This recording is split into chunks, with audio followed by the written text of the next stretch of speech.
one thing I'm present to, one thing I'm present to is like, as a man, sometimes I just keep go, go, go, go, go. And like, I got this. I don't need any help. And I think what you're sharing to me, and I heard you say, it's like listening to your body. And then even your friend shared, it's like, hey, slow down, like take care of yourself. I can totally relate to that. Yeah, I think it goes even beyond my own, like physicality. I think that's the easier one to sometimes talk about. It's like, oh, I got a pulled muscle, I got a slipped disc. Like that seems, for me, it seems a little bit less intrusive or less vulnerable for me, than to come up and say, hey, I'm actually struggling with some emotional stuff right now. Like I'm experiencing some shame, and I will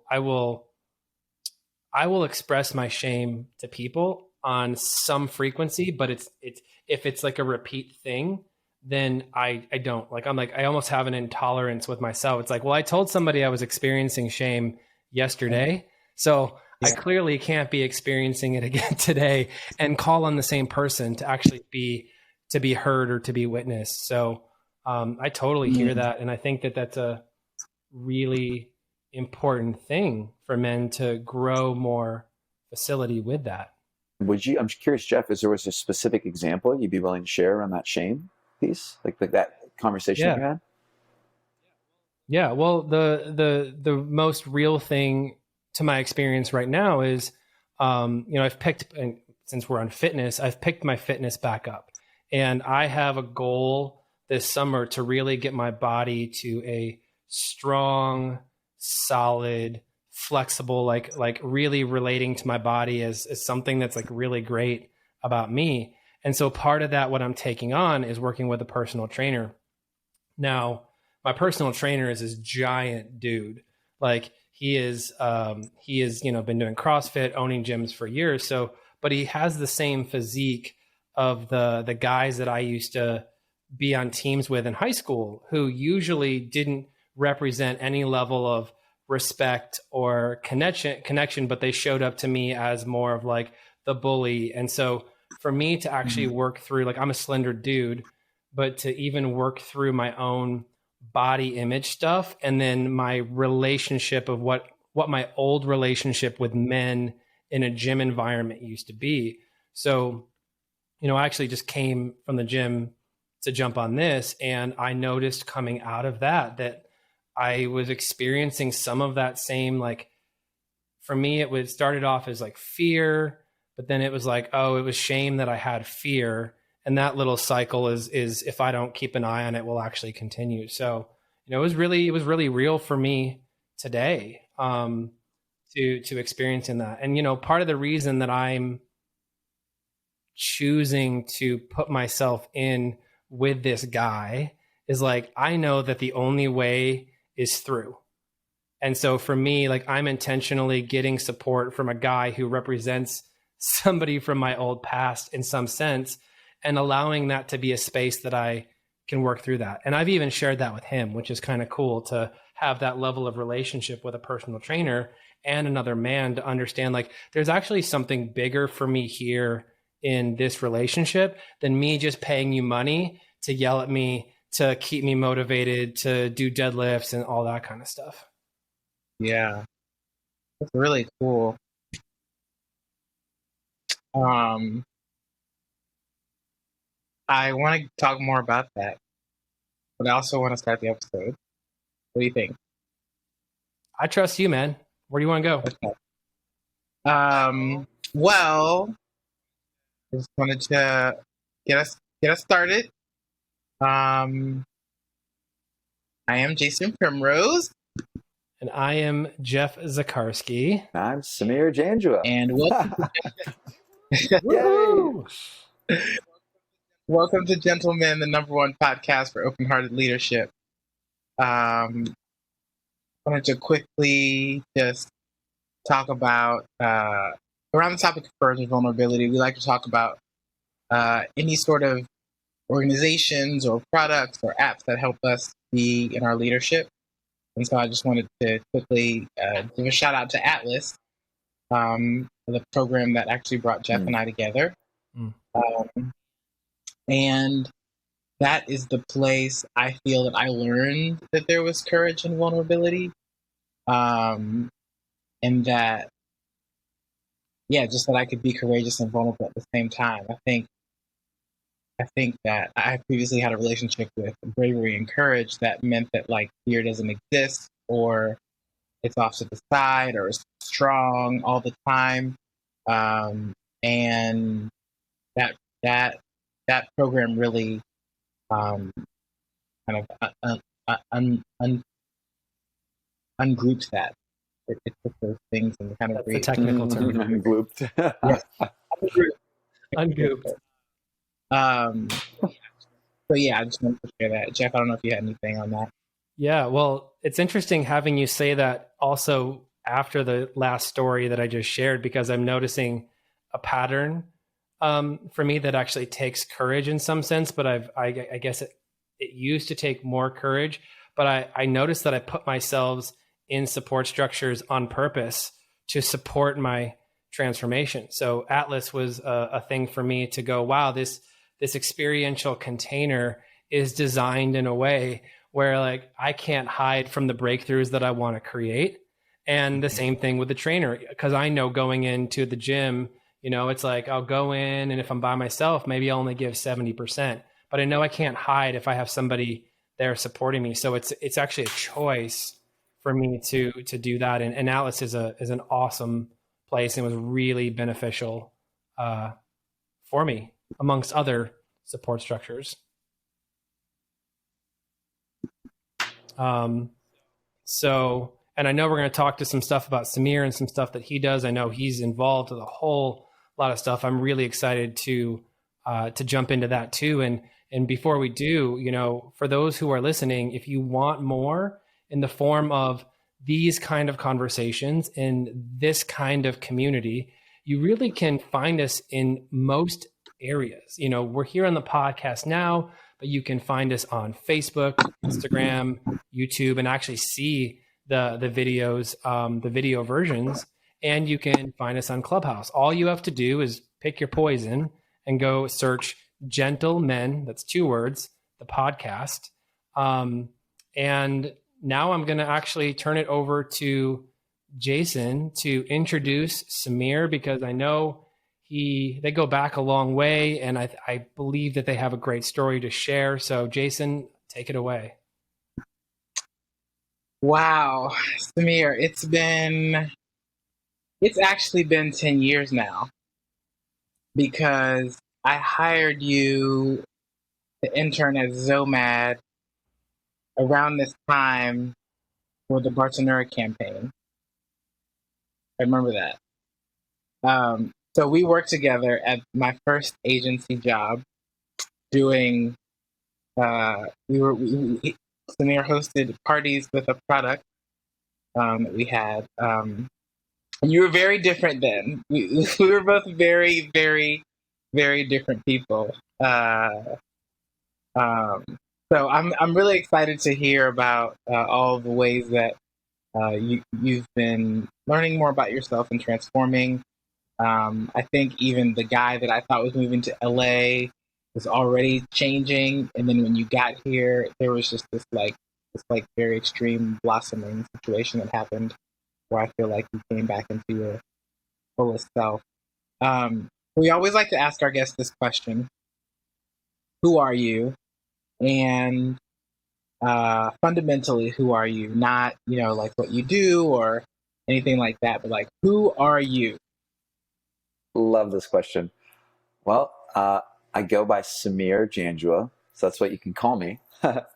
And I like to think of myself as like a ball of joy, like a bright light. At least this is what others reflect back to me. Maybe I'll speak to that. Like positive energy, bright light, curious, playful,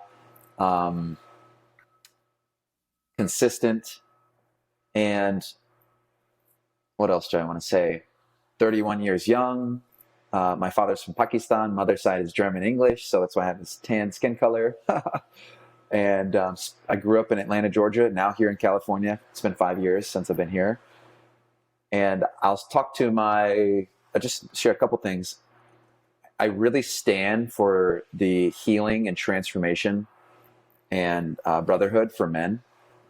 And that's why I'm inside of men's work. That's why I'm in men's work, is because it's so much fun to play with other men. And there's something very primal about just having a conversation just like this. The three of us are circling up, having a vulnerable conversation around courage and vulnerability and sharing. And it's like a sacred space.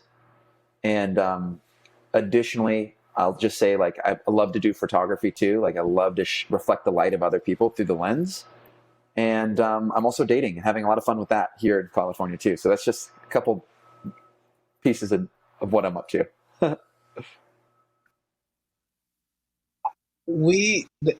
You really are a ball of joy. You really are a ball of joy. The reflection of people through the lens, I think, yes, capturing human light is definitely something that is very much you. Samir and I recently went to the park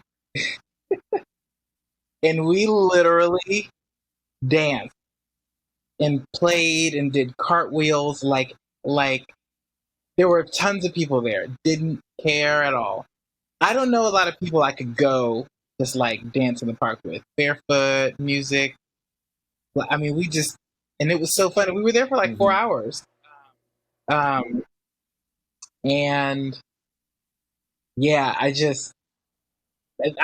literally could not think of another person that would be like, hey, let's just go to like a picnic and just like dance in the park and like play like kids. I mean, the kids were jealous of us. I feel like they were like, they're playing over there. I want to go play with them, not my adult. So yeah, it was really, really, really fun. So I just that to me was such a vision of like courage and vulnerability, because having the courage to be our most playful selves, and then I mean, to be vulnerable enough with each other to even, I guess, approach the idea and then open that up to the world. And it was kind of an invitation too to everyone to just loosen up and play around, and not that serious. We're in Hollywood. The hills are next to us and all that stuff. But just like have fun. So yeah, you are very much that. You very much inspire that in people, and it just shines through everything, and everything you do. I want to talk more about, unless Jeff has something, I want to talk more about your dance work. So I actually was able to join you a few times for your men's circle. So can you tell us a bit about your men's circle and the type of work you do there and how it came about and all of that? For sure, yeah. So we've been circling up with the men's circle for a year now. We just celebrated a year anniversary last week, which is so fun. And the reason I chose to start the men's circle is because I was learning so many lessons for myself. I was getting so much value from being in the circle with other men of all shapes, colors, sizes, ages. There's just this wide diversity of wisdom that's shared. From, for example, a man who's in his 70s talking about the end of his life and what does that look like. A man who's married and has a successful marriage and a successful business, talking about what works, what doesn't work. A man who's been divorced, talking about that experience. A man who's single. A men who have lost their children. Men who have lost their pets. Men who are struggling to find their purpose. Like, there's so much value in just listening to other men when we circle up that I'm like, okay. And also the fact that here in Southern California, I think we can all relate. Like, there's such a bubble of transformation in coaches because there's so many talented people here. So I really believe the wisdom and the training development we're receiving here is so valuable. And I'm seeing the opportunity to amplify this from Los Angeles to the world, because that's part of what the Men's Circle does. Is we're international because we circle up on Zoom primarily. And what that looks like is my dad's been able to join the calls. People from Australia, from New York, from Florida, from Texas have been able to circle up when we circle up on Zoom and still have a powerful experience of vulnerability, of wisdom, of brotherhood. And the purpose of the Men's Circle is to share and receive wisdom and develop brotherhood so that we can help each other become the men we've always wanted to be. And what that looks like is we circle up twice a month for 2 hours on a Zoom in a confidential space. There's no other women, there's no children in this space. It's just the space for us men. We do things like breath work. We open the circle. We have a deep conversation around different topics. And we'll also do something called man care, which is a technology where we essentially just take care of the men. And that's really at the core of men's work. That's what it's all about. It's just creating a space for men to take care of other men. Truly, because we don't have that many spaces in society today where that takes place. And additionally, we'll bring in other speakers. Like tonight at 5:30, we have my housemate. He's going to teach us about purpose and finding our path. And we have other conversations around success, around money, around dating. There's so much that we talk about. And another thing I'll share is lately the men have expressed we want to meet in person because everything's opening back up. So this Saturday with another team, we're going out in the desert. We're taking 30 men. We're going to have a fire. We're going to have rituals. We're going to have ceremonies. We're going to just go deep and do the work. And I'm so excited. And part of men's work is really deep and serious and transformational. And the other part is play. You know, we're going to have activities where we're just competing and playing and having a good time. I know we can probably all relate. When we were younger men, we had sports, we had activities, we were playing these things. And it's just like, there's a missing for that inside of when we grow a little bit older as men too, right? To have that competitive spirit. It's a healthy place for us to engage our egos with each other and compete and have fun and play, right? So yeah, I'm present to, like, I'm really in the discovery right now with a lot of people I'm talking to, like what is the future of men's work? What does it look like to scale men's work? What does it look like to make men's work cool? You know, we have a bunch of ideas. You know, we circle up on Zoom, we do in person. We're creating YouTube videos. We're creating TikTok videos. So we're sharing. I really believe, like, digitally, we can share high vibrational content that delivers lessons in a fun, playful, engaging way to create that listening of others, and they get present to, oh, there's other men out there who act this way, who have these high standards, who like are into transformation. Like, how do I circle up with them? How do I follow their lead in a sense, right? Another thing I'll share is I got present to, like, men's work is really simple too. It's really about creating a space for the elders to initiate and give wisdom to the younger men. And the cycle continues. As those elders pass on, those younger men now grow into their age and they initiate the younger men and give the wisdom. And the cycle continues. It's just, that's really like what it's about. So how do we create that in person and online? And last thing I'll say here is, like, I think where we're at in society today is, like, we've lost our rites of passage, especially in the Western, especially here in North America. There's a missing of initiating the young men from a boy to a man. So we're actually catching up. We're initiating a lot of these elder men. And I was just when I did my men's weekend, which I'll talk about a little bit later, there was men in there that were in their 80s and 70s. And it's like, in 50s and 40s, it's like, we missed the ball in initiating these men. So we're catching up. We're initiating all the elder men and then the younger men, right? So we're playing catch up. Right. So I'm really talking to a lot of circles. Like, how do we catch up, initiate all these men so that we can, again, focus on initiating the young men, like we've done for thousands of years. And I think that's just something we're all up to. And I'm also a big stan to support all these other circles, other men that are initiating men. Yes. Like, go to that circle. If there's a circle that you resonate with, go to that circle. Like, let's all, like, send the men to be taken care of as we do this online, as we do this in person. So I know that's a lot, but I just wanted to put that in the space. Nice. I'm really curious as to, and I think our listeners would be as well. One of the things that you talked about that seems a little elusive is this idea of initiation. I think the concept of catching people up and bringing the elders in and actually taking what probably, started separating back towards the Industrial Revolution. And, like, there's a lot of years there to actually bring people in. But what do you, two-part question is, one, why initiation? Like, why is initiation so important?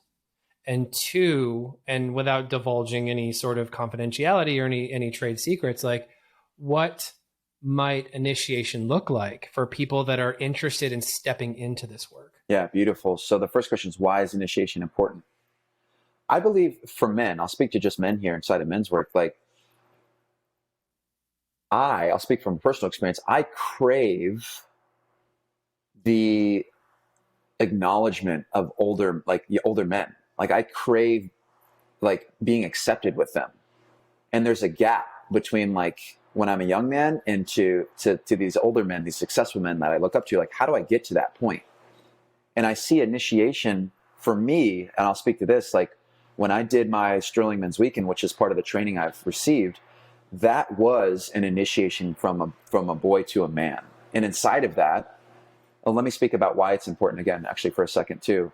Like, why is being initiated important? I think it's just, there's something primal about it. There's something as like a man, as a human being, as a man, like I'm craving this experience to know that I have shifted from this boy into a man. And I think it also gives me and men like a place to stand in society. If I know I've gone through this transformational experience, I've had an experience where I can complete some of the things that happened in the past. I can get new tools, new mindset, new ways of being, new wisdom around how to operate in as a man now, right? As my identity as a man. Then I get to spend the rest of my life integrating all that, like practicing that, and then teaching other men. So there's this cycle that happens. And I'll speak a couple more things. I think like there's a missing in North America around initiation. Like we have getting your driver's license, going to college, like being able to drink, alcohol, right? Like there's all these little things that happen, yet there isn't like an initiation that like we all send them into, you know, it's like, and there's different cultures that do it. I know Native Americans, they have a rites of passage. In the Middle East, they have ways of initiating men. And that's actually a place that I'm discovering, like who's initiating who and what works and what doesn't work about that. And how can we bring our own flavor to that? I know that Sterling Men's Weekend, they initiate men. Mankind Project initiates men. Sacred Sons, they have an initiation. A lot of these circles initiate men. So I want to speak to one more thing. Maybe it's really like helping men like young men have confidence in knowing that they're a man, knowing that they have other men that they can circle up with and get help from and be supported by. I think that's the other side of initiation. Once a man's initiated, he now has his men. He's now discovering his men that he can do life with, who he can bring his vulnerability to, who he can learn from, who he can earn and honor rank with. That's another term we have. It's like, if I look up to an elder man, I can contribute to the circle. I can develop my leadership and earn and honor rank as a man until I become the leader. And then I can give back to the younger men, right? And I'll transition a little bit here into your second question was, what does the initiation look like without giving away too much confidentiality? I think it's really simple. And there's so many flavors of it. So like, this is just my personal experience. When I went to the Sterling Men's Weekend, it was a 3-day event. It was all day Saturday, all day Sunday. It was a little bit Friday, all day Saturday, all day Sunday. We in Southern California all jumped on a bus. We went up the mountain, up north to Northern California, right? We had our experience. And I'll say, for me, it was the most powerful I've ever felt. And what that looked like without divulging confidentiality was, it was a series of conversations from an elder man where we were receiving wisdom.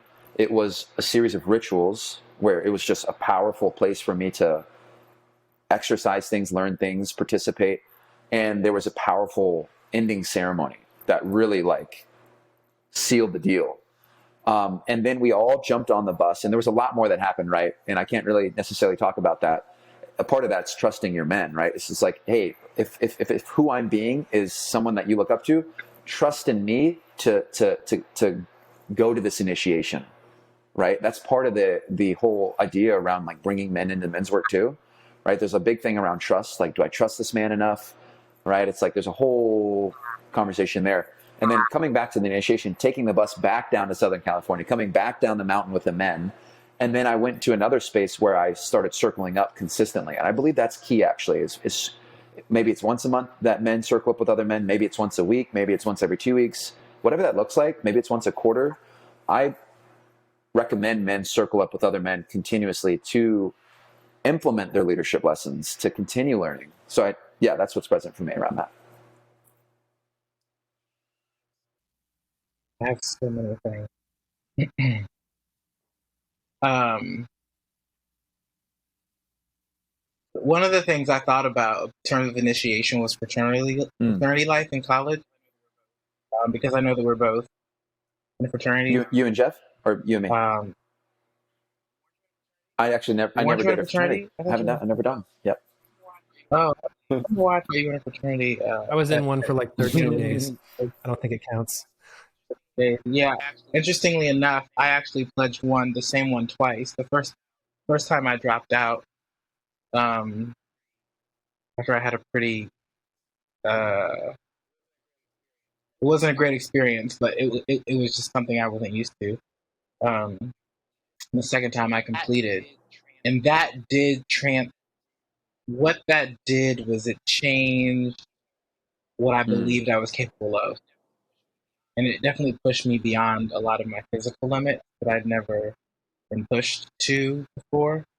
But I will tell you that experience was so traumatizing. I pretty much shied away from anything remotely like that for a very long time.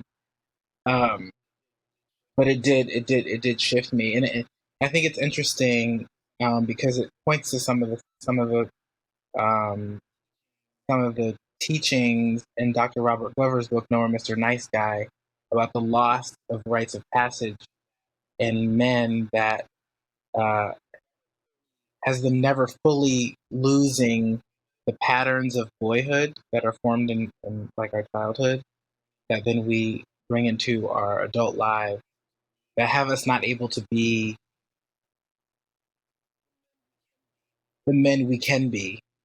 And I think part of what you're talking about, the in a trusted circle like that, the acknowledgement that you crave, like you said, or that is actually the most nurturing, is from men, not from women.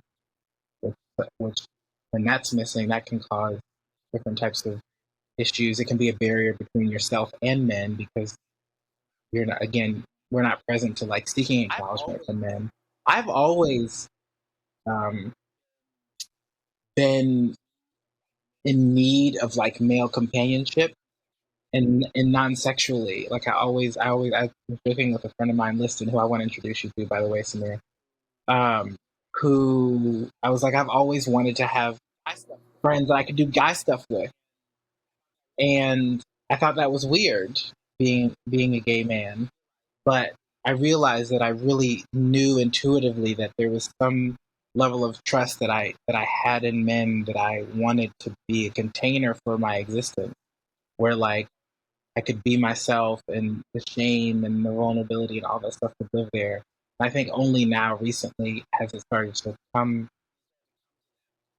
come to that, because I've been able to show up as those things. But I feel like the men's work is so important, and that's why we started this podcast, because if we're living in a world where we're not being gentle men, um, then all of the, I guess, like the trauma, the not knowing, the unawareness, making up words all day today, will is like a poison, and we need to reinstate those things that really work to help shift the boys in our society into men.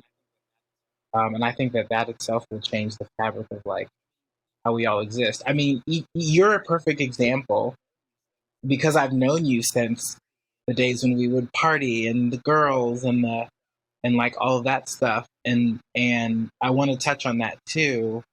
Like, you went from Sam to Samir. That's ownership. That's responsibility. That's heritage. That's culture. That's like, this is all of me. It's here now. So I'd love to talk about that, because you made it a point for the first time to say to me, I go by Samir now. I thought that was really important. Um, so yeah. Yeah, to speak on that, I mean, that was what's interesting about that too, is that's right around the time I started doing a lot of transformational work out here. And I, the reason I went by Sam for the first 20 years of my life, 25 years, was I just wanted to fit in. I wanted to look good. I wanted it to be simple. and that happened when I was actually like 5 years young, that the teacher in elementary school was calling all our names. And she said, do you want to be called Sam or Samir? And I looked around the classroom and I was like, I want to be called Sam, you know? And then when I got out here, I was in front of one of my really dear friends, Chris Sanborn, and he completely inspired me. He looked at me one day. He's like, dude, your full name's Samir. Like, do you want to go by that? I was like, yes, actually I do. And I chose powerfully in that moment. And another opportunity I had is I just got to California. I could be whoever I wanted. So it was just perfect timing. It's like I can revamp myself in this space. And yeah, just like owning it and like embodying it and just having fun with it. And it's just part of like how I'm expressing myself, which I think is another thing. It's beautiful for men is like, what does it look like for men to express themselves in all facets and areas of their life, right? Because sometimes for me, I can be really masculine, very like structured, very direction oriented. And then sometimes what does it look like for me to open a container of feminine energy and like dance and be fluid and just have fun and play and like just be wild in a sense, right? So it's there's a dance there in terms of like we'll call it like the fully integrated man who is grounded in his masculine and is grounded in his feminine and knows when he's in each energy in a sense, right? So yeah, I wanted to present that.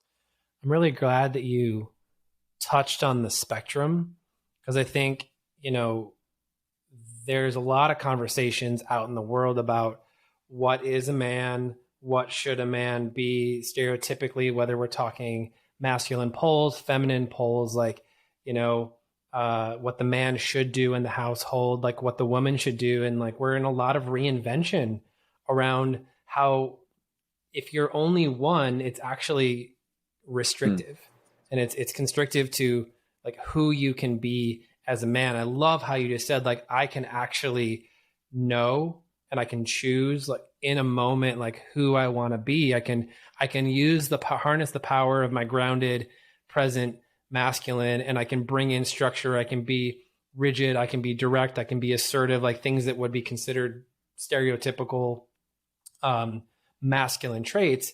And I can let go.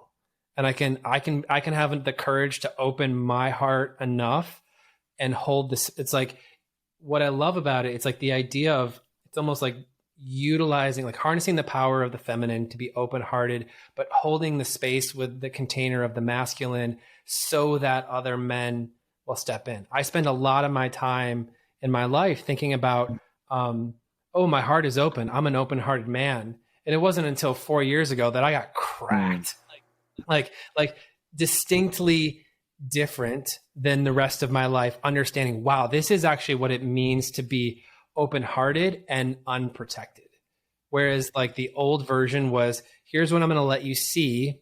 And by the way, you got to go through the gauntlet to actually get inside of you. So I'm curious, well, you kind of mentioned it, but just to kind of reiterate it, what's in the way of men taking this journey? Like what's in the way of putting down that protection and being able to join a men's circle, be open-hearted, harness the power and the choice of their masculine and feminine? Like in your experience, like what do you see? Great question.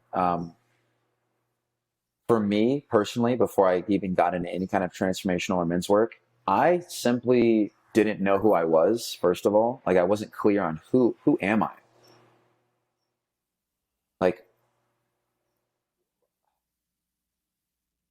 Like, what is my purpose? What do I believe in? Like, what do I like to do? I hadn't taken the time to really identify those things and practice and learn. Like, so there was lack of clarity there. And I think that led to, I also didn't really trust other men. I wasn't like, I don't know, do I trust you? Do I not? I don't know. I haven't had that many experiences out here in Los Angeles where I can trust you yet. So there's a lack of trust in other men. And then people in general too. And I think that stems from the lack of trust in myself when I didn't know who I was. So therefore I couldn't really trust others. So I think that was like the core of it, the root of it. And then, actually ask me the question one more time. What was that question you prompted? Interesting. I'll see if I can pull it back up. I think it was, like what's actually in the way for men to really. A couple more things. Like for sure for me, like looking good. Like I want to look really good when I present myself. And if I step into an environment like a men's circle where I get to take my mask down in the space of confidentiality and be vulnerable? Am I going to look good in front of these men? Because I want to look good. And that showed up a lot for me, actually, when I first started circling up with the elder men in person once a month. There was a circle of 60 men, and there was really badass and cool and successful men that I thought of, right? And older men. And it took me months to even start stepping in the circle and speaking my voice, because my heart was pounding. I was like, I want to look good. I want to say the right thing. I want to do it right. And it took me months. And what I'm so grateful for is those men who really cared about me, like masculine care, taking care of the men. They knew that lesson before I did. And they would ask me questions and let me speak, and then bumble around and bump against the thing and say the wrong thing, right?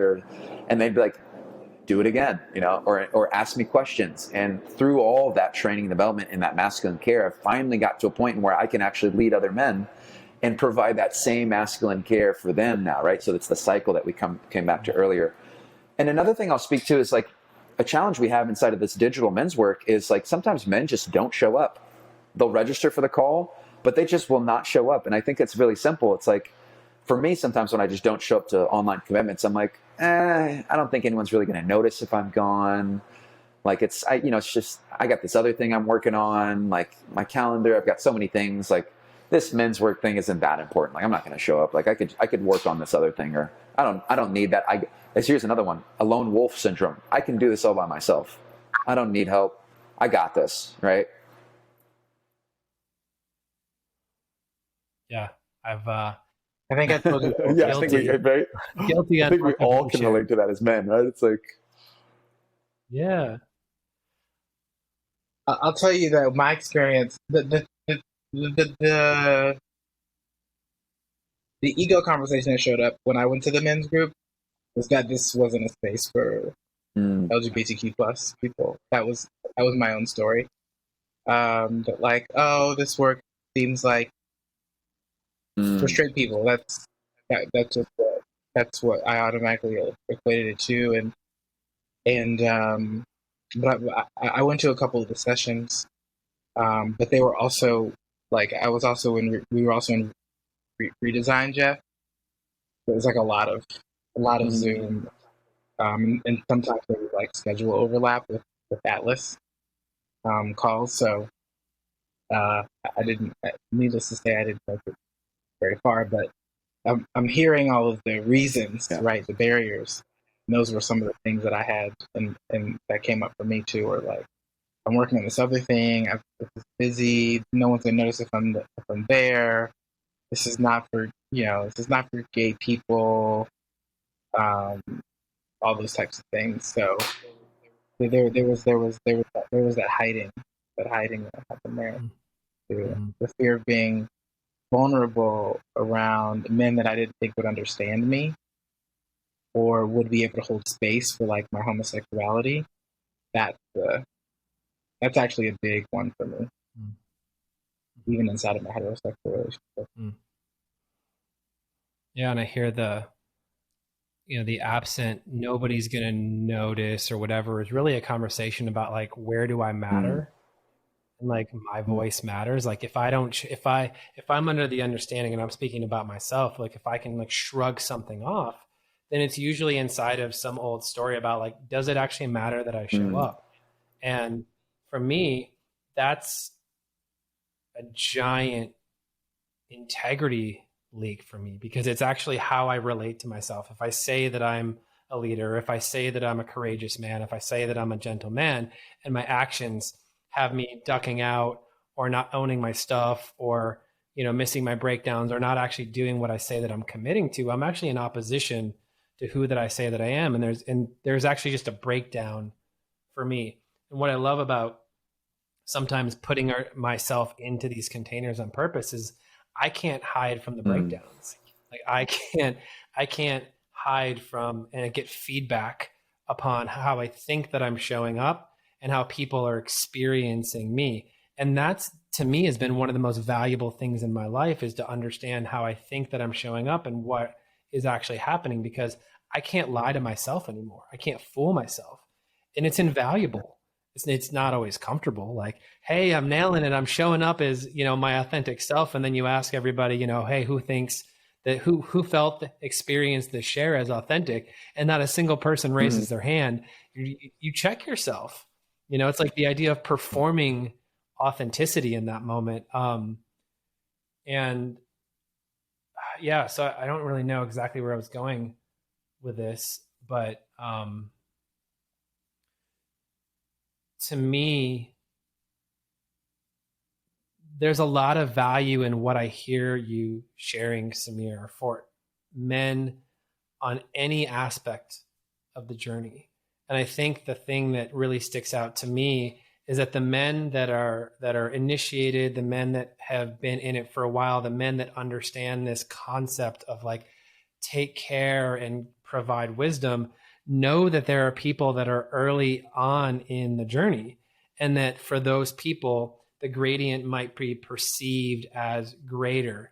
But by the person who's just starting their work, bearing witness to somebody who's a little bit further along, they gain access simply by witnessing another man. And so it's like, I don't know if I would call it secondhand wisdom, but it's being able to see yourself in somebody else. And all of a sudden these planks like open up for you, and you're like, oh wow, I actually see the path for me from where I am to where they are, even though they just got insight from a different segment of their path. And that, to me, that's invaluable. And I hear what you're saying. Like, if you're a lone wolf, that's the piece that I was getting back to. If you're a lone wolf, you are forging this path all by yourself. And here's the kicker: you don't have to. Like, that's the beautiful thing. You actually don't have to, but it takes something for you to actually, one, recognize that, and two, being courageous enough and vulnerable enough to actually take that step forward because you choose to, and start seeing what happens. I want to say something around that too. Like, that is such a pivotal moment when a man chooses to step into a space to be vulnerable and courageous, right? It takes courage, and then it takes vulnerability. Something that we do in some of the circles is we call it sponsoring a man. So we'll literally be like, this man, like, I want to bring this man into this work. So I see access to bringing more men into work. It's like, brother, like, there's something powerful that's been working for me. Let me share with you what the lessons I've learned.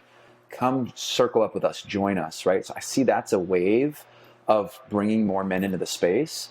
It's kind of following this legacy, in a sense, of bringing another man in, and then you train and develop that man, so he brings the man in, right? It's just like showing the path. It's like, brother, I'm on the path. Join me. Come run next to me on this path. Let's do this together. And one thing I wanted to deliver around something I think that's so powerful about men's work or transformational work in general is my good friend and man I look up to, C.K. Lane. He said the fastest way he's learned to level up is to get inspected by high caliber men. And he says that's faster than any book, any seminar. It's like, if there's a man that I look up to who's a leader, he's successful in his business, he's older than me, and he's inspecting me, meaning asking me questions around how I've been showing up in my leadership, like holding that mirror up to me, like you said earlier, asking, like, who here thinks that's an authentic share? No one raised their hand, right? And then someone steps in and asks questions like, what was it about you that had you show up like this? Like, where else does that show up in your life? Like, really going deeper and deeper and deeper. I think inside of those conversations and those spaces, at least for me, I receive so much introspection, so much value, because someone cares enough to take the time to really inspect and go a couple layers deep into how is it that I'm really showing up. And I think that's so valuable. And that's where I've been getting a lot of my lessons from lately, is being in the listening, being in the space of elders and people who are leaders, and they inspect my leadership. And then I'm just learning so many lessons inside of that, just like that. Boom. So I just wanted to plant that seed too. It's just so much value in that. Yeah. And I wonder, is there something inside of these groups? Because I know awareness is great, right? Insight is great. Getting these reflections, starting to see the separation from who you think you're showing up as and who you're actually showing up as, or who you're being experienced as. Great. Now you have this information. So if all we do is get the information, like, nothing actually changes. So for me, it's always like, okay, well, now that I know this, what's the next action that's going to anchor this? And do these groups, are they also a container for getting men into action and actually really anchoring these breakthroughs? Beautiful. So I'd say one of the things we put in place is a higher purpose team. So for example, one of the circles I'm on, there's an outreach team where they actually go and do things in the community here locally in Los Angeles. So there's a team leader for that. There's a man who's his secondhand man. There's other men who are responsible for different roles. And it's a place for them to practice these ways of being inside of a container where they can bump around, learn the lessons, and then take those lessons out in the quote unquote real world, right? Into my business. If I say something or practice this, there might be these real world consequences, right? Like maybe I don't get the deal, or maybe, but inside of the men's circle and in these men's work containers, it's lessons. It's all about the lessons that we learn. And we're here to provide that space for each other. So, and last thing I'll say is inside of the men's circle, there's opportunities to lead sections, like lead a breath work, lead the opening circle, lead the entire meeting. And then after the meeting, we do a what worked, what didn't work, black and white. This is what didn't work. This is what worked. And that's a place for a man to inspect that man's leadership. How did it go for you leading that section? And then they get to train and develop over time. So I think that's a beautiful part about this work, where men get to step in and practice and put that into action.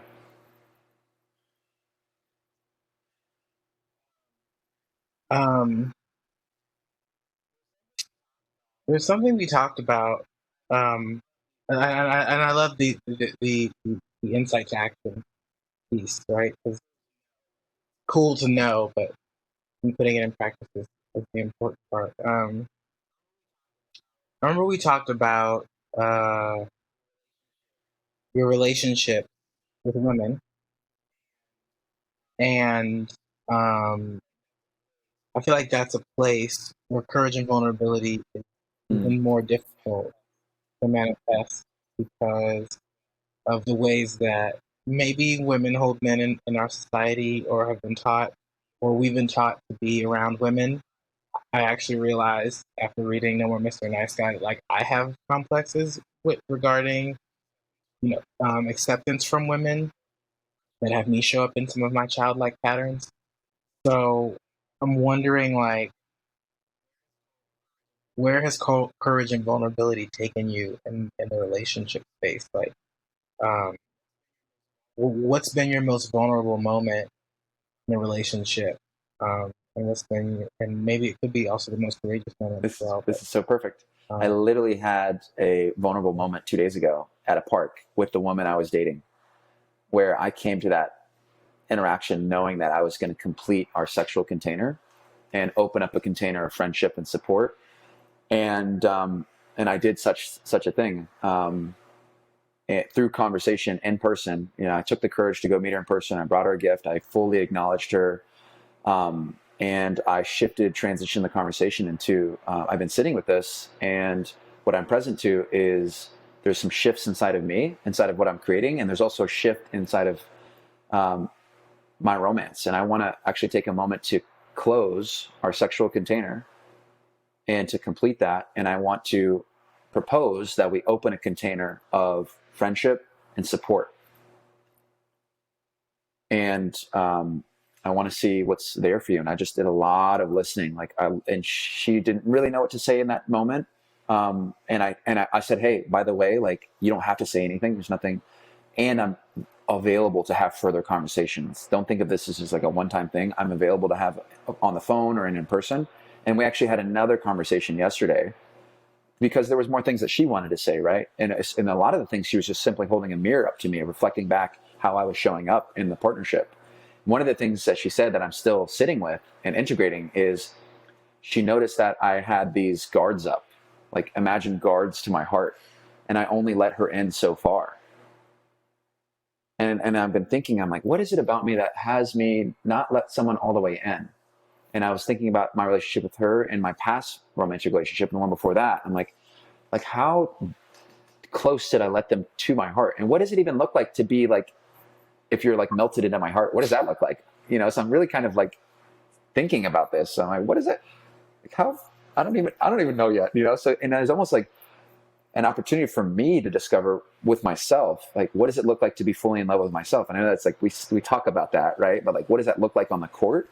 And then how can I invite others into that space too? So, I mean, perhaps that's a vulnerable moment that I just experienced recently that I want to say this too, my whole context around the completion of our container with her, it was leaving her better than I found her. Like, I'm a true stand to really support her and do it with courage and listen to her powerfully and fully acknowledge everything that went right or that worked and everything that didn't work, so I can get those lessons too. Um, and I'm a full stand to continue supporting her art and who she is. And I'll just do it with a boundary of there's just no sexual energy exchange anymore. It's just completely friendship based. I think that was just a huge lesson for me as I'm in this dating field. So yeah, I just wanted to deliver that. I thought that was a vulnerable moment. Yeah. So the follow-up question to that would be like, what are you afraid of? Like, what's fear? I think what's there for me is like, because I think I knew that she was interested in something more of a longer term commitment with me. And I think the fear of was the moment that I knew that I didn't want to go longer term commitment with her. Like, the compatibility just for me was not there in terms of like what I saw was compatible between her and I, and what she wanted, what I wanted. And the fear was like, I know she wants to go deeper. I don't think I'm available to go deeper. So I think the real opportunity for me at that moment that I knew that was to actually have the conversation then, because I waited a little bit longer. And I think that's where she really got to see the guards were up, because they were up in a sense, right? I just didn't have the courage in that moment, looking back on it, to have the conversation then. Is it the same fear with these different instances, or is it a different fear of the depth each time? I think it's a little custom based because people are different. I can think of another relationship with this amazing woman named Hartwell, who I fully support now in like a partnership way. It was, again, knowing that like compatibility wise, I didn't want to go long term. And again, it took me a long time to actually voice that, right? Like, what's up? What is it about me that has me wait, right? And what I got present to actually in the moment with her was I was in love with the idea of being with her. And I'm a photographer too, so I've taken so many images of her, and I would find myself scrolling, looking at photos of her because she's magnetically gorgeous, and I was like, oh, I love you so much, and I'm so in love with the idea of being in love with you. But when it was on the court, face to face, the compatibility was just off. There was something that was just off, and it just took courage and vulnerability to have that completion conversation around this. We're just not compatible, and I'm in love with the idea of being with you through photography and through like Instagram and all this stuff or whatever, right? It's like who you are is so beautiful in this idea space. But then when we look at our relationship on the court, like together, it just doesn't work. It's not compatible. I'm hearing something super interesting here, and I don't know if you're hearing this, Jeff. And this is just me mirroring, and I think it's because I see it in myself too. I get in love with the idea of being with people, but when I'm in love with the idea of a person, it makes it really hard for me to be with who they are, like who they actually are. Not what I fantasize about them, or not what I believe them to be, or what I kind of want them to be in the context of, like you said, Instagram, this like,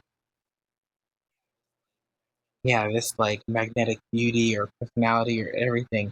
And I wonder if it, because for myself, I know that I believe I'm too much, like too much for someone, and also not enough. It's very strange, like I'm not enough in certain ways, maybe socioeconomically or attractiveness wise or whatever, but I'm also too much creatively, stylistically, expression wise. Like, I have big dreams.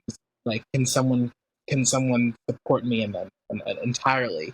Um, but what I heard you say was this kind of compatibility, and then also this the idea of someone, and how the distance between like, I guess, the creation of an identity for a person and then who they actually are can actually build a wall or create distance between what's actually happening and the idea of what could happen, I guess. But the other thing that I heard was, and this is something that I've gotten coaching on, was just like the ability to generate not compatibility, but generate attraction, generate sexuality. And I think it comes with the openness, it comes with the vulnerability, it comes with maybe a conversation like that earlier on actually creates a space for more to come in.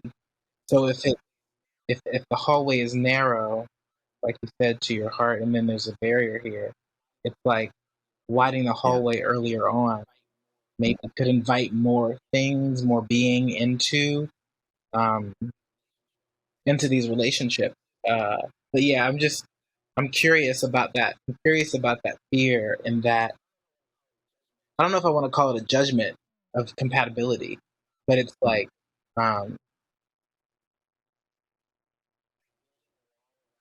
building a wall Mhm. around the concept, and compatibility is the prison for the relationship.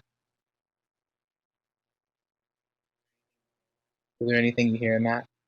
Are you asking me or Jeff? You, One thing that yeah, yeah, just you. popped in my mind is like, how do we create a conversation around like what is the wall around our heart and how do we deconstruct that?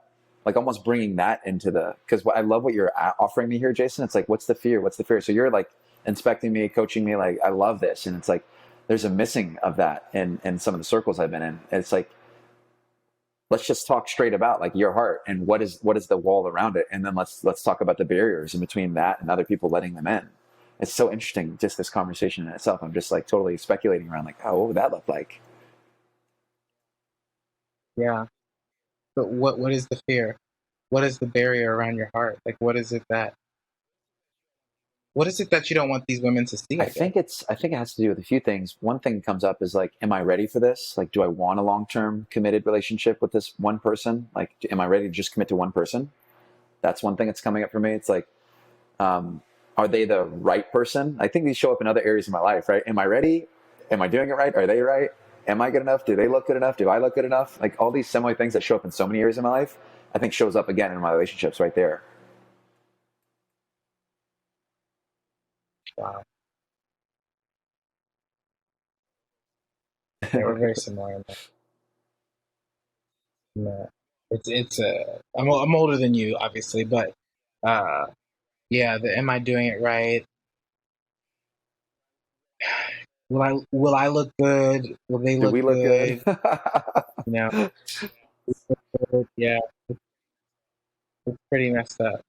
One thing It's pretty messed up. I want to mention And too, Jason. Like what I love what you said is like something I'm going to take on away from this conversation specifically is like next time I'm in a romantic partnership is the moment I notice that there's the shift, like allowing myself to just have the courage and vulnerability to talk about it openly, just so I can be heard and seen and put it in communication so that we can talk about it and address it and then create something newly around it if we want, or like, what does that look like? And I see there's an opportunity inside of that because what I've been doing in the past that hasn't been working is I notice I withhold it and then the barriers just manifest and they show up self. And there's a period where I don't think I'm really doing the best I can do to honor the relationship and honor that container because of the withhold, because I'm not speaking what's really there for me, right? Yeah. Yeah. And I get like when I look at myself, it's, the practice I've been taking on lately is transparency as access to intimacy.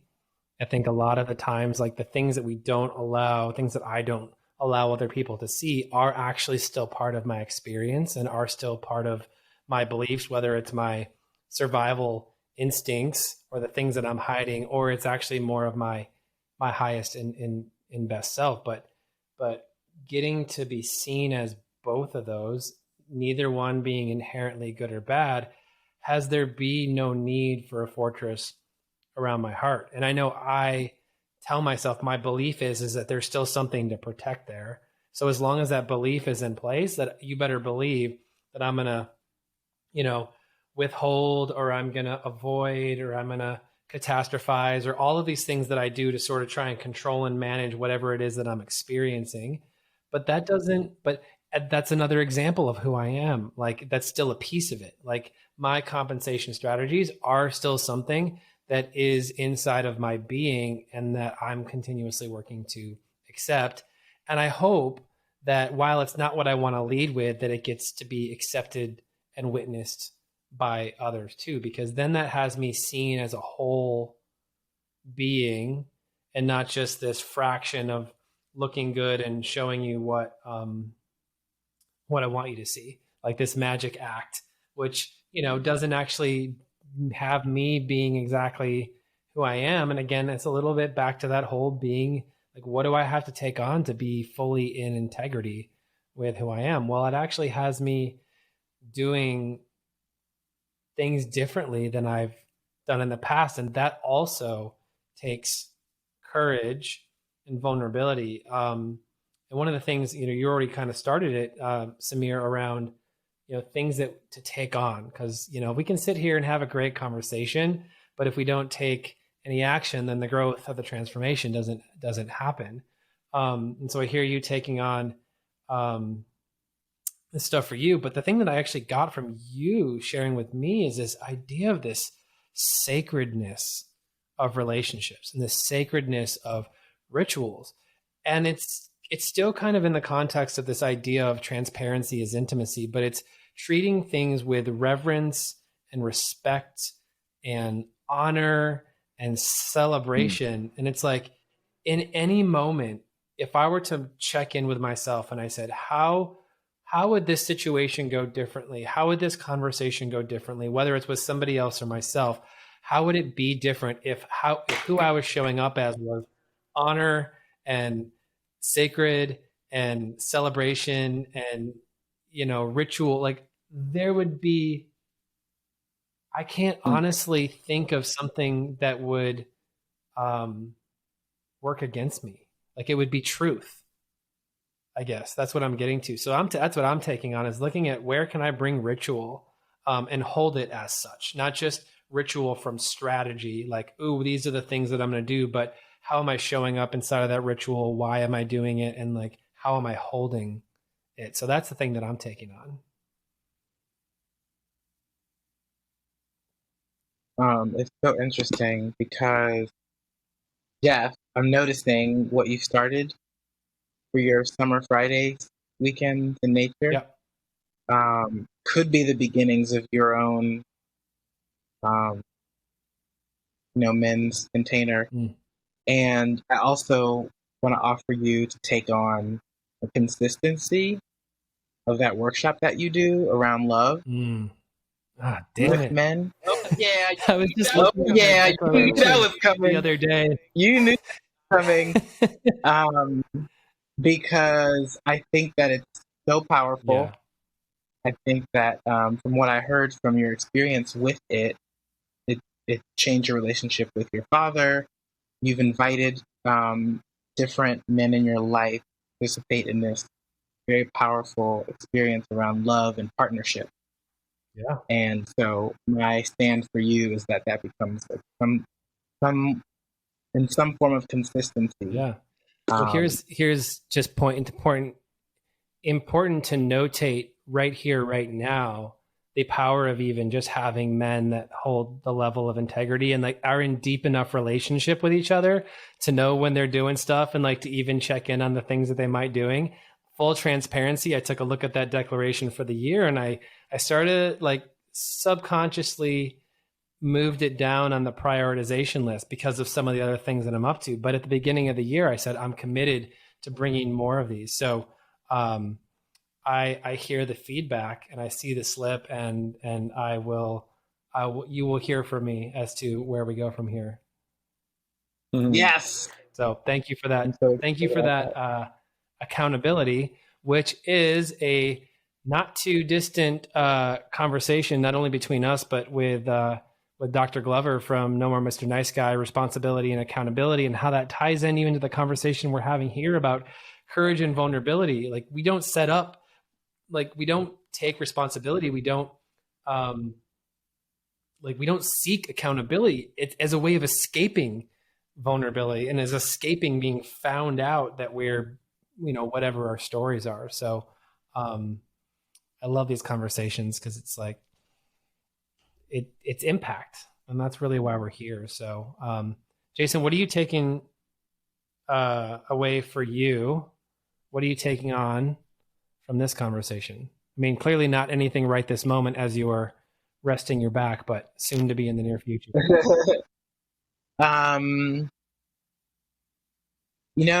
Something that I've been practicing is being vulnerable about certain things in my life that I haven't historically been vulnerable about, like my finances, my health, and not from like a victim place, from like this is just where I am, and I don't want to pretend like it's not there.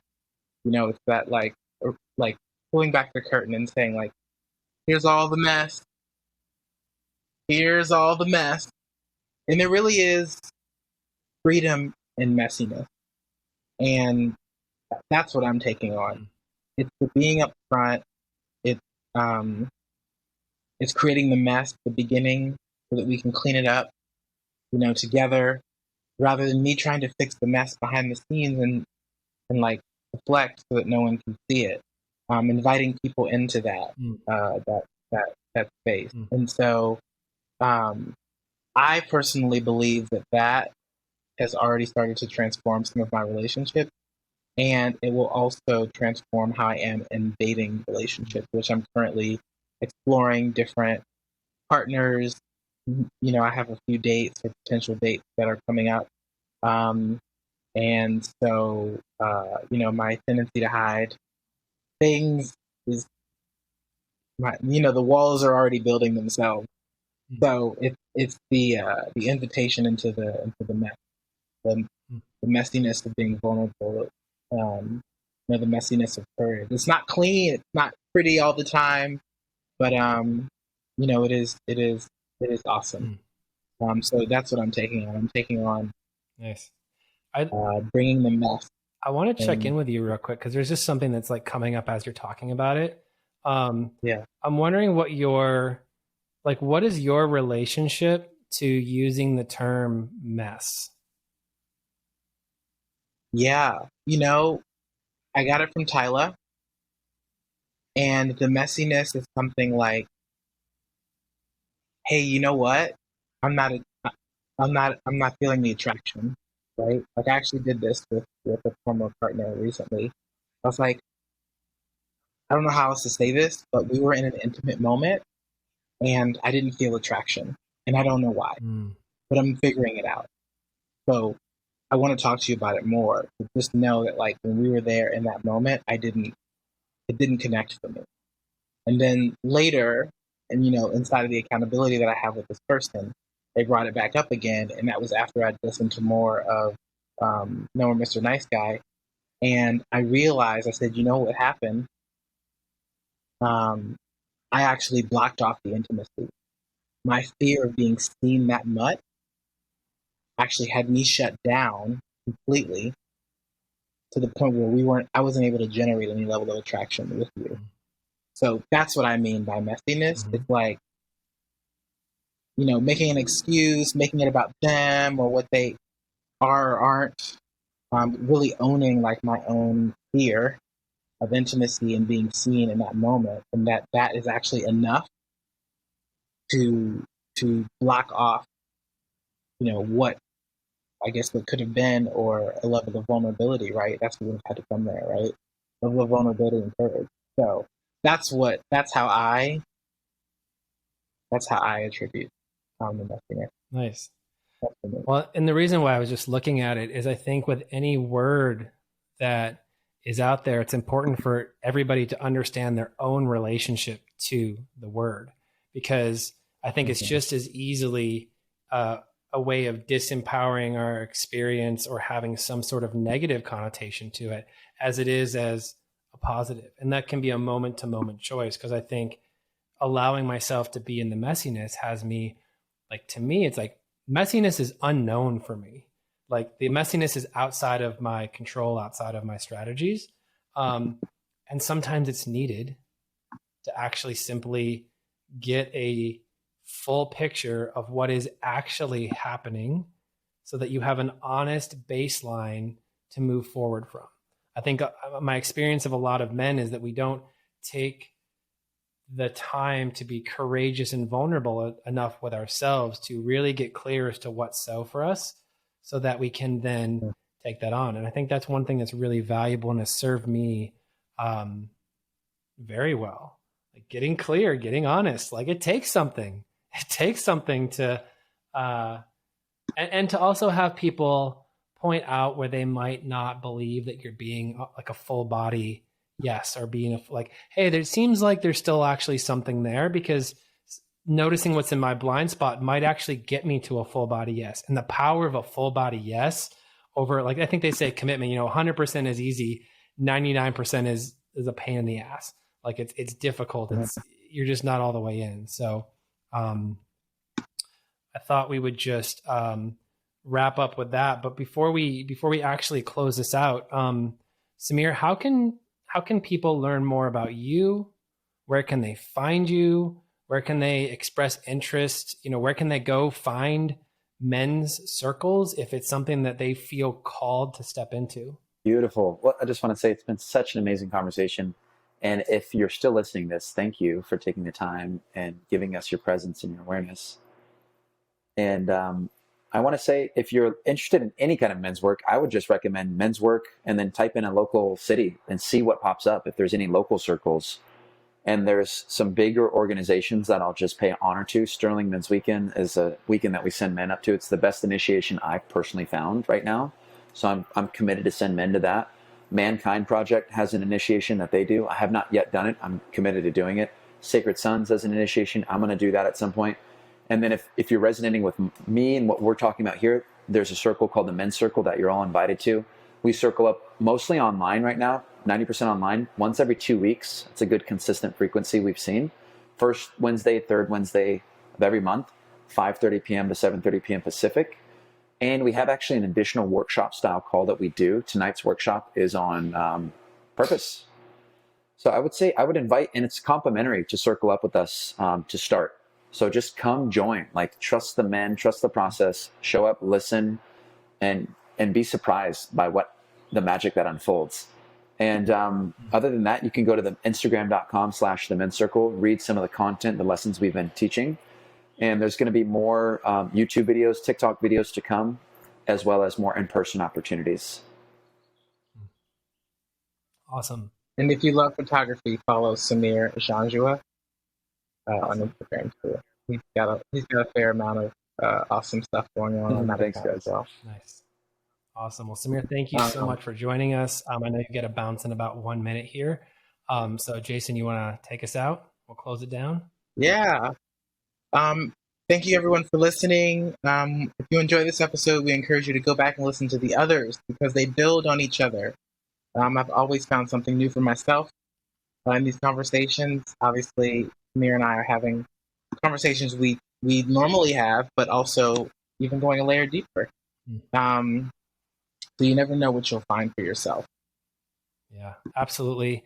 Be sure, if you get something, we're always happy to hear from you. So you can send us an email at gentlementhepodcast, no spaces or underscores or anything, at gmail.com.